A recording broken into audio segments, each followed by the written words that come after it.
The past perfect continuous tense is a verb form that is used to describe actions that were ongoing in the past, but are no longer continuing. In entomology, the study of insects, this tense can be particularly useful when discussing the behavior and habits of insects over a period of time. One example of the past perfect continuous tense in entomology is, the ants had been foraging for food for several hours before the storm hit. This sentence demonstrates that the ants were actively searching for food over a period of time before the storm arrived.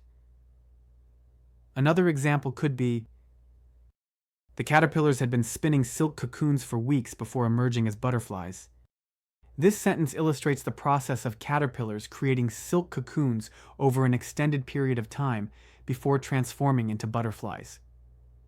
Furthermore, the past perfect continuous tense can be used to describe ongoing actions that were interrupted in the past. For instance, the beetles had been burrowing underground when the researchers discovered them. This sentence shows that the beetles were in the process of burrowing when they were noticed by the researchers.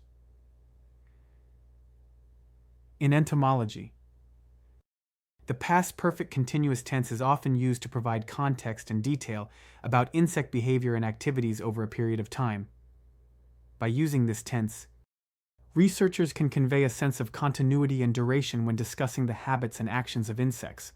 Overall, the past perfect continuous tense is a valuable tool in entomology for describing ongoing actions and behaviors of insects in the past.